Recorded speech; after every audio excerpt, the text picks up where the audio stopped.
From The Times and The Sunday Times, this is The Story. I'm Luke Jones. 2 lines on a pregnancy test can mean excitement, celebration, but also a lot of worry and nervousness.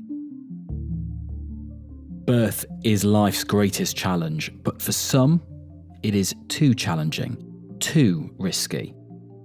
A woman is 4.5 times more likely to die today in childbirth than in a road traffic accident or from a heart attack. Today's is a difficult story, difficult to listen to perhaps, but it's important to hear.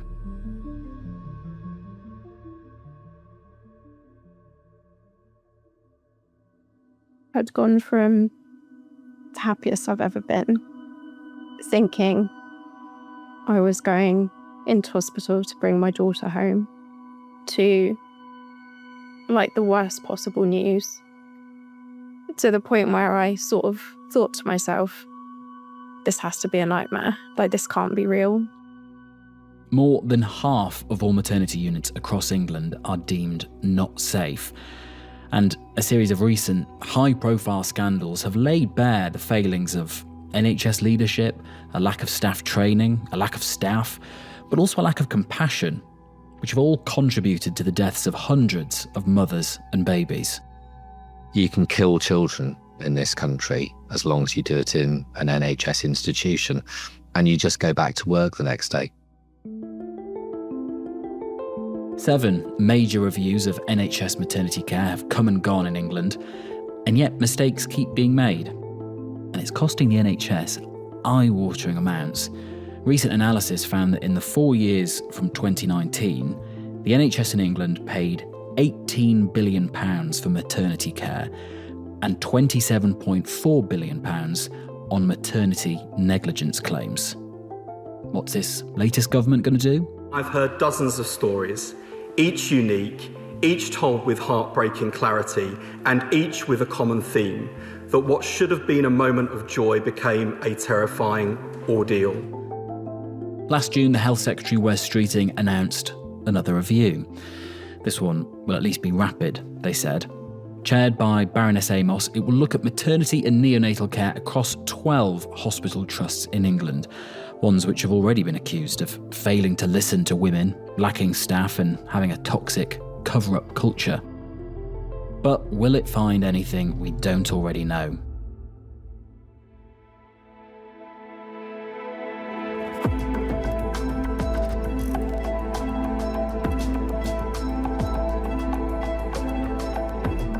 The story today: broken trust inside England's maternity scandal.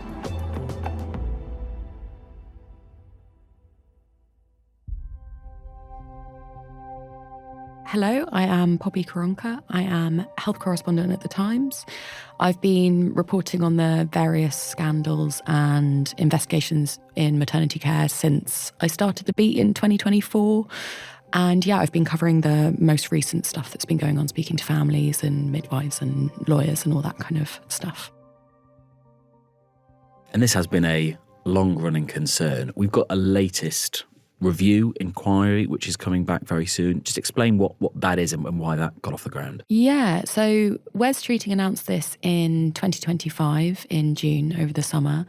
And he sort of announced it as this, rapid, highly effective investigation into maternity care. So it's going to be called a rapid review. Across England? Across England. He said he was going to sort of focus on the worst performing trusts and work out what's going wrong there to try and fix maternity care nationally. He wanted it to be rapid so that these recommendations could be promptly enacted across Britain. So, it's not going to take years and years like a public inquiry, but just be an extremely short, sharp look into what's gone wrong. It was originally due to report back in December, so that was, just under 6 months.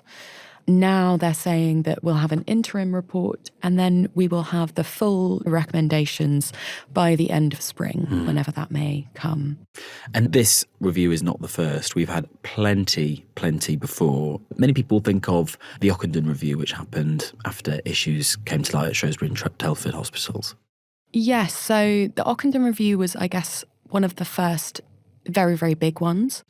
This Shrewsbury and Telford review, I think, was the first time that I think people started realising that things had gone majorly wrong.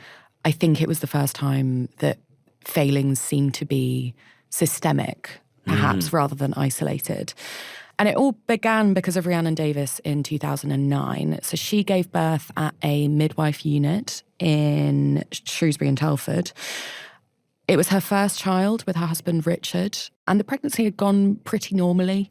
You know, there weren't any major concerns right up until 2 weeks before she gave birth, when she became very unwell, the baby stopped moving, and she was hospitalised.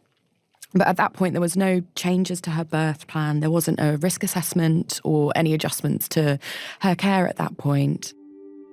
When Kate was born, it was a March day, spring day. Rhiannon actually spoke to Channel 4 in an interview in 2020 about what happened that day. The sunshine came into the room through the window and a light lifted inside me. It was so physical. The love I felt for Kate, it was absolutely overwhelming. Very, very unfortunately, her daughter was born and died 6 hours later. That love, that pure love, just turned into sheer determination to understand what should have happened. And then when you start asking questions and you start uncovering, you can't walk away, you can't stop, you can't do anything other than continue the fight to ensure that no other baby like Kate dies. You're, of course, after something like that, asking yourself why and why it's happened and what's gone wrong. And, you know, if you could have done anything to prevent it, I think it's a really natural question that a lot of parents have. Or could the hospital have done anything different? They'd been asking those questions for many years at this point, and eventually they did have an inquest, I think it was about 3 years afterwards, which made various recommendations that, you know, Kate's parents hoped the trust would implement and things would change and no more babies would die in the unit. But unfortunately, that's not where the story ends here. Right. They were contacted by another family whose baby had also died. At the same hospital? Yeah, at the same hospital, at the same trust. And they started thinking, you know, things have gone wrong here, and started campaigning. More and more families came to them and said, you know, we've experienced similar things. Eventually, in 2017, Jeremy Hunt, who was the then health secretary, announced that there would be an investigation review into Shrewsbury and Telford Trust and what had gone wrong there. And he appointed Donna Okendon, a midwife, a very senior midwife, to lead the investigation. I was asked to complete a review into 23 cases of potential concern. But what then happened, once we started talking about it in the community, the numbers rose. I remember the day it was 60, then it was 100, 200, 250. And so on. So we have the situation where you've got various families who have suffered awful stories of loss and harm during the birth of their children, and they've managed to get somebody who really knows what she's doing to actually look into all of this. Was that problem solved? I mean, what did she actually do? Yeah, so she sort of developed a method of looking at what went wrong in each of these cases, essentially. She had this multidisciplinary team. And when I spoke to her, she said, you know, something that we really tried to do was to say, there is no expert too specific for us. Every case will be looked at by midwives and obstetricians. Some involving the baby will be neonatologists, there could be anaesthetists, there could be intensivists, there could be physicians, neurology, cardiology, pathology. So we would never say to a mother or a family, I'm sorry, but that doctor is not possible to find in England. You know, if they exist, then we will find them. And sometimes we'll have a doctor who will only look at one case for us, a highly specialised case, but we will always do our best to find answers. So they had doctors, they had midwives, they had different people on the trust understanding why babies dying or being seriously harmed or mothers being seriously harmed was a result of hospital care. And crucially, in what case, what could have been done differently. But also, you know, if a family had a very specific medical problem that went wrong during birth, they would try and find that expert to understand how care should have been given in that situation. So there was really no sort of limit in terms of who they would call in. And they spoke to every family that had problems at that trust, and they tried to give them a sort of definitive answer on what had gone wrong, was what had happened to them a result of hospital failings or not. And that expanded to how many people, families? I mean, I know originally it was 23, but at the end it was what? It really snowballed. So it was eventually nearly 1,500 families. Wow. From 23, that's quite an increase, but I think it was At one that of those... one trust? At that one trust. It was over quite a time period. So I think it's between, the year 2000 and 2019. Okay. So that's over a 20-year period, but that's a pretty shocking number of children, babies, mothers, families, being affected. I've met hundreds upon hundreds of families where they were not listened to, often with absolutely tragic and lifelong consequences. And then once harm has occurred as a result of what has happened, the thing that never ceases to shock me is the compounded harm that the system, the NHS, and let's call it parallel organisations then wreak on people's lives. So wives have described to me almost putting their husbands on suicide watch. They were frightened to let them go out to the shops in case they did something and didn't come home because of the levels of distress that these men are carrying. It's deeply, deeply distressing for families. They've suffered, lifelong, life-changing harm. Relationships are shattered. I know of families today who previously had really good jobs, really responsible jobs, and now they can't work and they're existing from food banks. She published the results of that review in March 2022, and at the time, it was huge. Good morning, and thank you for joining me today. My name is Donna Okendon, and I am the chair of this independent review. She was saying, this is a once-in-a-generation opportunity to change maternity care for good. This is it. We've got the recommendations now. We know what to do. From our review of all cases that make up this final report, we identify 4 key pillars to drive forward improvements in maternity services. It was completely uncompromising in its findings. It was saying that families were gaslit, they were lied to, stonewalled by hospital staff, repeatedly refused answers from hospital trusts. She came up with 22 recommendations as a whole, and she identified 4 different areas where things could be improved. These are safe staffing levels properly funded, a well-trained workforce, learning from incidents, and listening to families. Those were improving staffing levels. Obviously, if there's 2 midwives on a unit and there should be 10, things are not going to run as they should do. Yeah.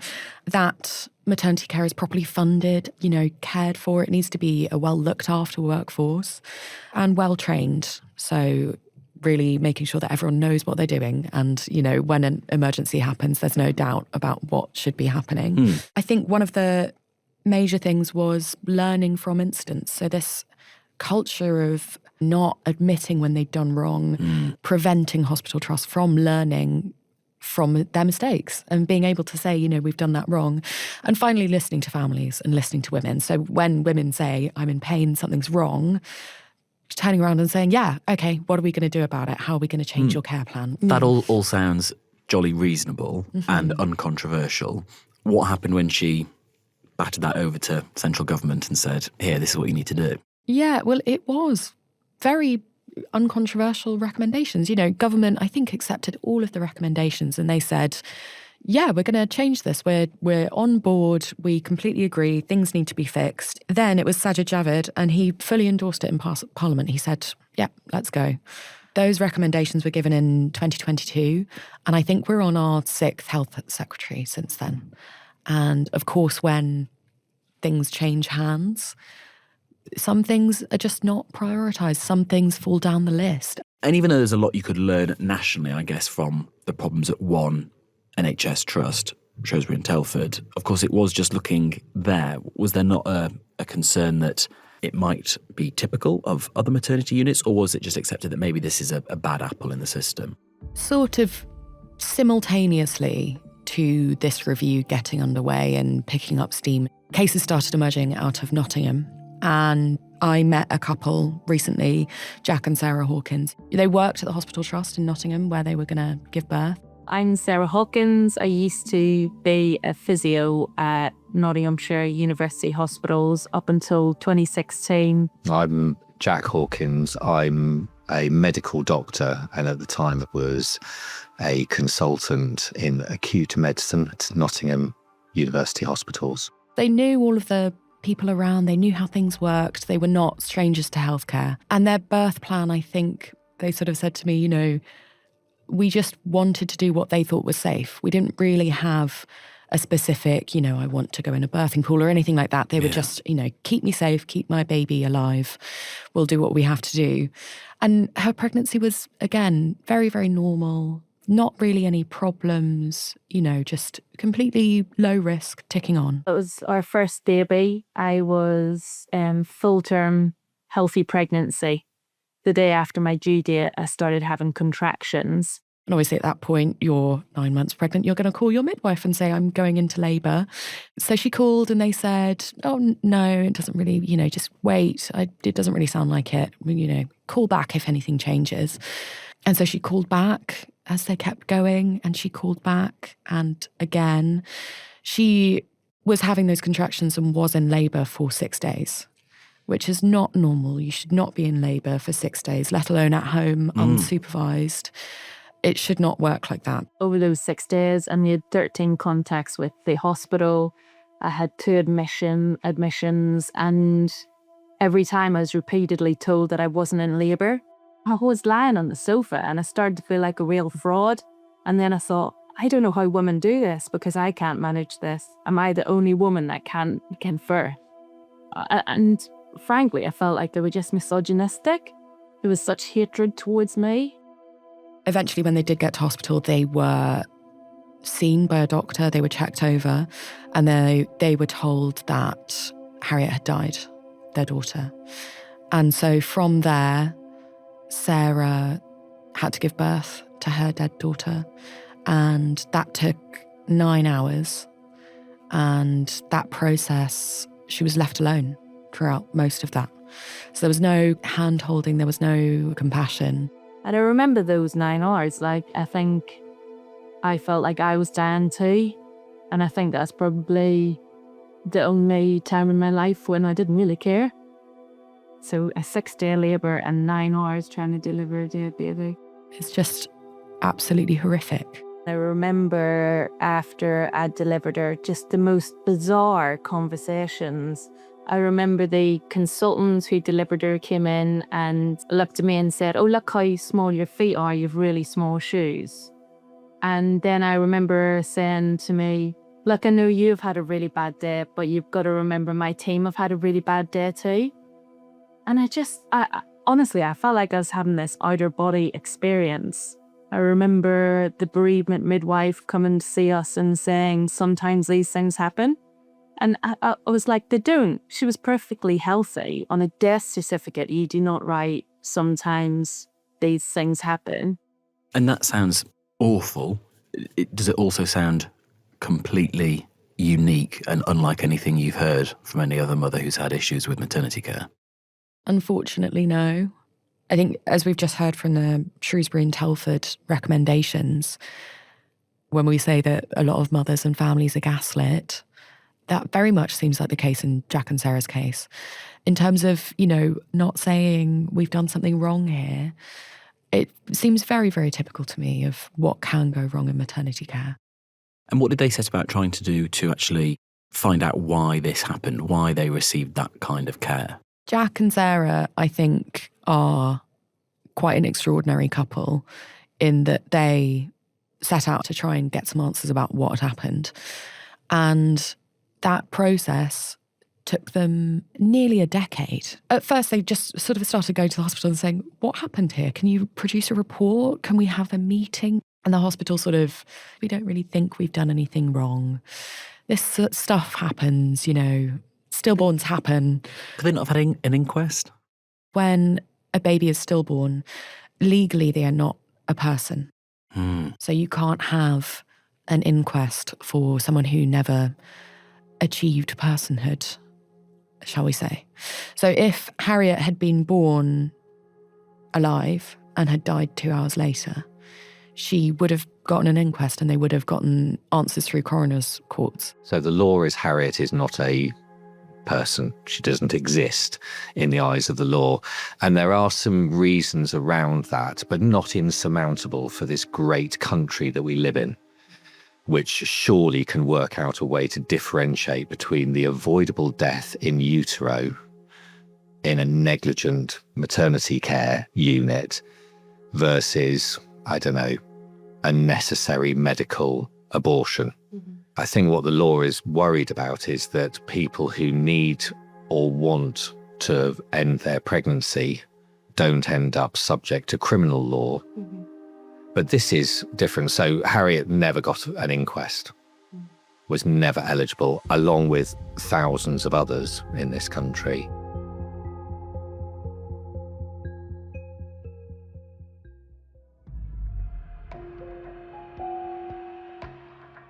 Jack and Sarah, furious with what their hospital had presided over and grieving their baby daughter Harriet, wanted answers, as you would, and they set about trying to get them.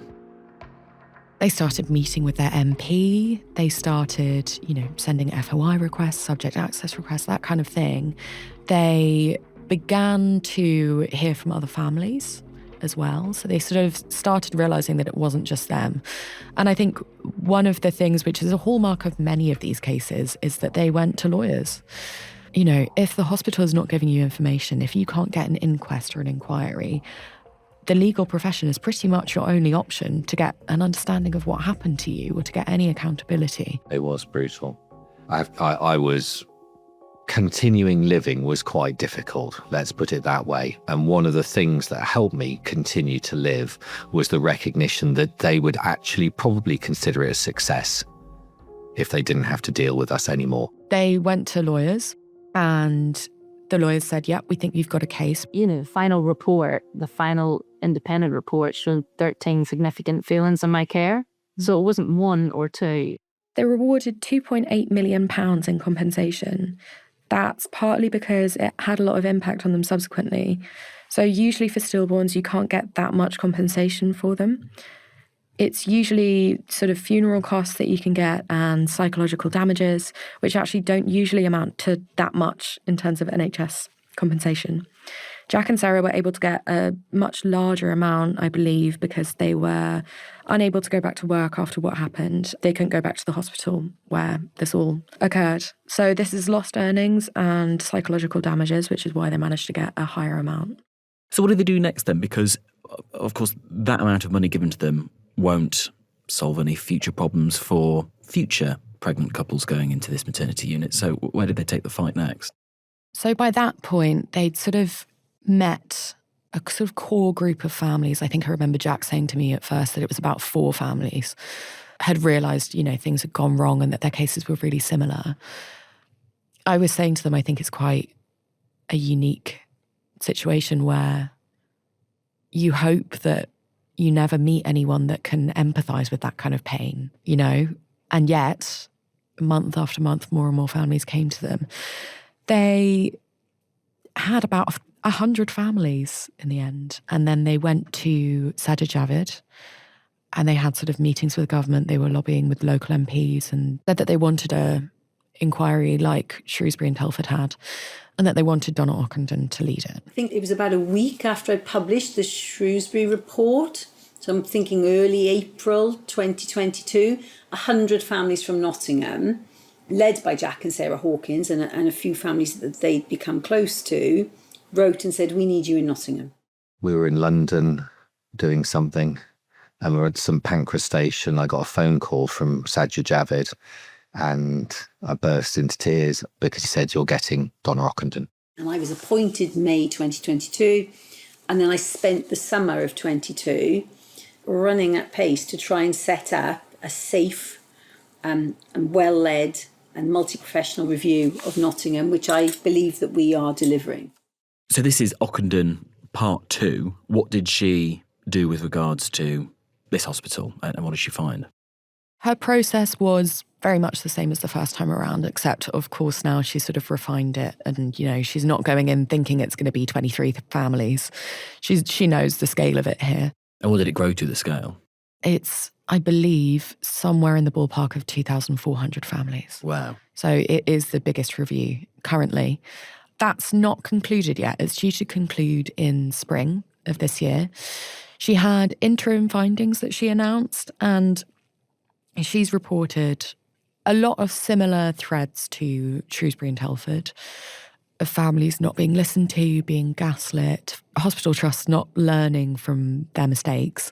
But also she made a lot of findings of racism impacting care and discrimination. I talk to and listen to black women on a really regular basis. They say to me there is institutionalised racism in all aspects of their care. You're hearing of mothers being told that they're exaggerating their pain, they're being sent home without being checked, they are begging and asking for pain relief and it's being denied, they're asking to be checked and they're using incorrect equipment, causing further harm, they're being coerced into taking certain medical interventions that has caused, again, not only physical harm but also mental harm and trauma. I think given that black women are 3 times more likely to die in childbirth than white women in Britain, it's not a surprising finding. It is the first time that it has been reported on in sort of such an official way that this is a, systemic issue in Britain. One of the other issues as well, it seems, is something which, I don't know, anyone who's had a baby in the last few years might sympathise with, is a kind of push for a quote-unquote normal birth. So low medical intervention. That was a kind of problematic policy push. Yeah, it's a really interesting one. And it's quite an interesting area of, health, medical history in Britain. The normal birth movement kind of came about around in the 1970s. And there was this idea that birth had become over-medicalised, that we were, it's a natural process and women's bodies know what to do. We shouldn't be offering so many C-sections or epidurals or, all of these medical things that we do to help women give birth. And there was sort of an idea at the time that if births are normal and natural, babies will be healthier and happier and stronger. There's sort of this whole oxytocin bubble kind of thing that people think, if you intervene, then you mess with the oxytocin bubble. It's all, What is an oxytocin bubble? An oxytocin bubble is basically, the belief that if you have this medical intervention, then you might interfere with the sort of natural hormones of oxytocin right after birth that allow a mother and baby to bond. I think this stuff began being, taught and sort of pushed in midwifery schools in sort of the late 20th century. And it hasn't really gone away, it still persists. And you've been talking to somebody who actually has had quite recent experience of this, a woman called Katie. Tell us about her. Yeah, so Katie and Robert are from Sussex. They gave birth around 2021. That sort of normal birth ideology, shall we call it, was a really big factor in what went wrong in their case. Katie, very, very like Sarah, had a really normal pregnancy. Everything was going perfectly. And she was just really excited to welcome her first child. And she started feeling really, really unwell. She had been classed as low risk before that, so they weren't too concerned. But she noticed some bleeding and she called the hospital and the hospital said, it's fine, don't worry about it. Very, very similar to Jack and Sarah. They were basically just told, call back if things change. At that point, things started to change pretty rapidly and unfortunately for the worse. I felt like I was going to be sick. I couldn't catch my breath. And so at that point, Rob phoned the maternity assessment unit. This was the 4th time that we spoke to them. I basically explained what I could see in front of me, that she was struggling for breath, had gone clammy, was pale, had blue lips, couldn't speak. She couldn't get a word out, which is why I was, the one talking to the midwife. They didn't really respond as if they were listening to what I was saying. They didn't get the seriousness of it. And she ended the call basically saying, well, you could come in, but there's no rush. No rush? So yeah, sort of, make your way down when you can. But did they go in? They got in a taxi, and in the taxi, Katie basically became unconscious. Later, they realised that she went into cardiac arrest in the taxi on the way there. What had happened, and of course they did not find this out until later, but her uterus had ruptured, which is an extremely dangerous situation. I mean, that is pretty much as bad as things can go. They gave her an emergency C-section in the hospital reception. Yeah. And, you know, Katie obviously does not remember any of this. And then Katie was put into a coma. And Abigail, their daughter, was alive, but was in a really, really bad way and was taken to the neonatal intensive care unit. So Robert, I mean, you can't imagine what was going through his head. His wife, at that point, they said, you know, we don't know what state she's going to be in when she wakes up. She could have really, really severe brain damage. She could, you know, she could not be able to talk or walk. They just didn't know. And at that point, it became very clear that Abigail, his daughter, was not going to live for very long. And all of this is happening while the mother herself is in an awful state. Yeah. So what happened? So she's in a coma, Robert's sort of going back and forth between them. And eventually the doctors sort of say, we think, you know, we're going to have to switch off Abigail's life support at some point. And Katie was woken up from her coma to say goodbye to her daughter. I was woken up in intensive care and told that my baby was dying. And I can't really explain what that was like. I'd gone from the happiest I've ever been, thinking I was going into hospital to bring my daughter home, to like the worst possible news, to the point where I sort of thought to myself, this has to be a nightmare, like this can't be real. And I thought, because the doctors explained how unwell I'd been, and then they told me that Abigail was dying, and I thought, why didn't they realise it would have been kinder to let me die too? And I just had that thought playing over in my head for weeks afterwards. And then they said, do you want to meet Abigail? And I said yes. And so we had essentially a day together. And that she would, you know, even if things didn't happen as she had imagined, that she would have her daughter with her.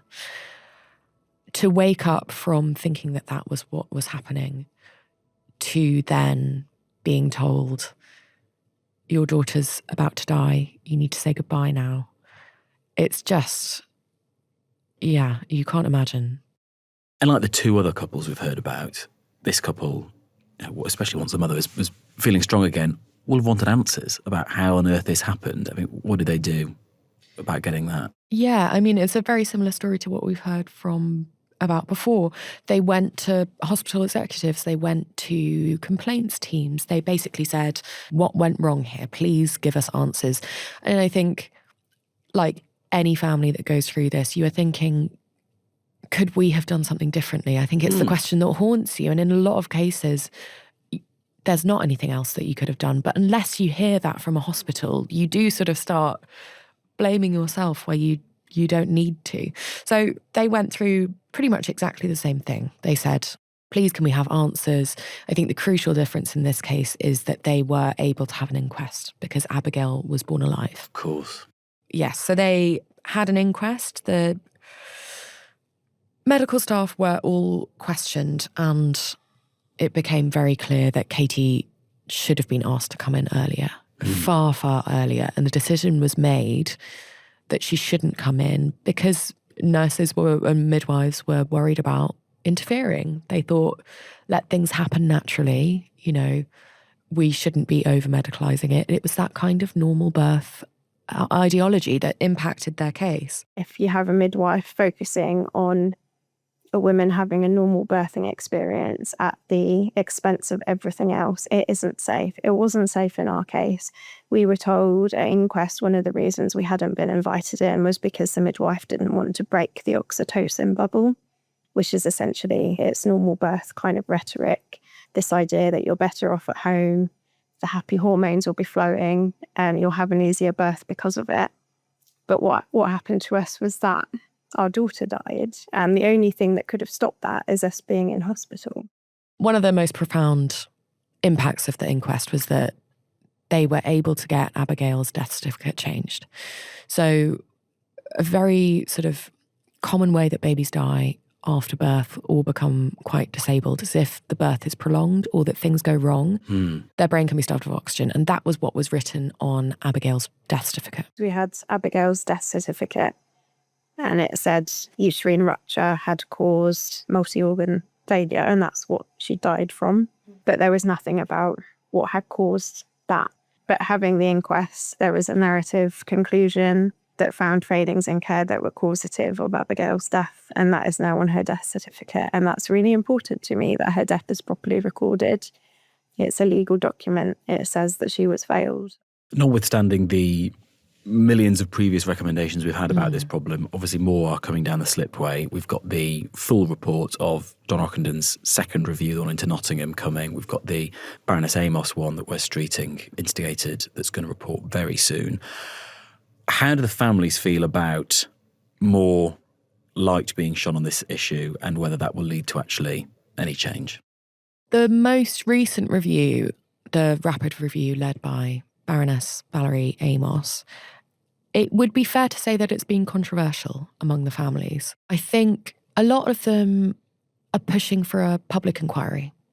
So hospital trusts are forced to give information. They can't say, oh no, I don't fancy it. I'd rather not share what's, our internal memos. They have to, fess up. They have to comply and they have to be part of it. So a lot of them want a public inquiry. I think they're also worried about the fact that the review is really rapid. It's looking into 12 different trusts. And to put it in perspective, Shrewsbury and Telford, I think that took 6 years on a single trust. So the scale of what they're trying to do in such a short amount of time, I think inevitably the conclusion might feel unsatisfying for a lot of families. When Wes Streeting announced that he was going to do this review, he made a big thing of it being a co-production. So essentially the families would form an integral part of how the review was formed, how it was going to go about making its findings. They would be sort of in the driving seat of the whole thing. Has that panned out? No. So Baroness Amos has basically said, I didn't understand that there was going to be a co-production element to this. We don't really have the time to co-produce it. Very sorry. Instead, they're having family panels.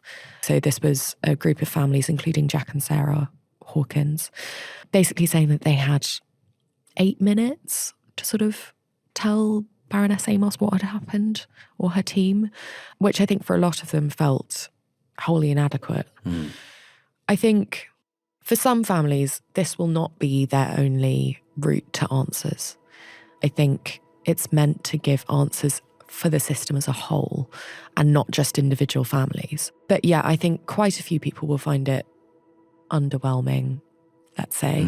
Some families, are for it and have been really active in helping Amos in her inquiries, but, seems to be a split camp, I think.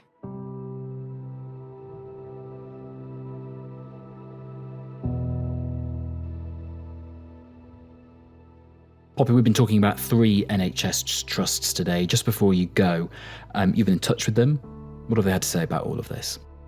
So Joe Williams, the chief executive at Shrewsbury and Telford Hospital NHS Trust, said that they were truly sorry for the pain caused to women and families who were let down by their maternity services.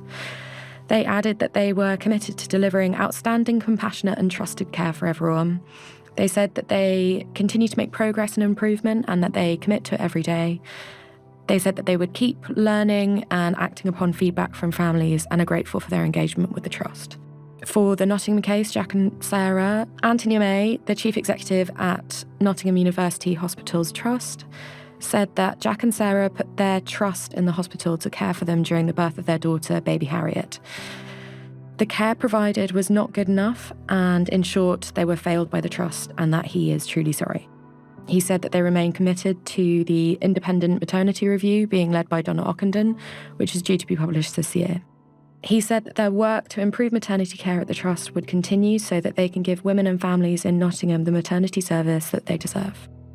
And finally, Sussex University Hospitals Trust said that they had met with Abigail's family to personally offer their heartfelt condolences and sincere apologies for their loss. They said that they remained firmly committed to listening, learning, and improving the care they provide. Since 2022, they said that they have introduced several important changes, including strengthening the triage processes so that they can respond more rapidly to early signs of concern. They added that their maternity service is now fully staffed, and national quality and safety data shows that the teams are delivering some of the safest maternity care in the country.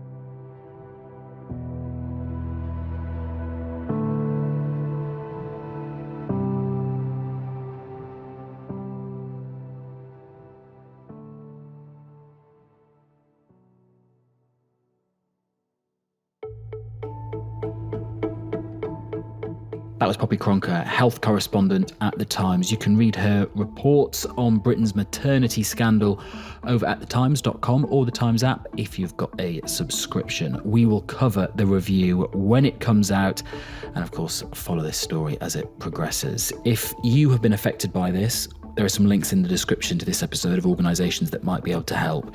You might also want to share your own story if you've got something similar to say. The story at thetimes.com is how to get in touch. That's it from us. The producer was Shabnam Grewal, the executive producer was Tim Walklate, and theme composition and sound design was by Mal Assetto. I'm Luke Jones. See you soon.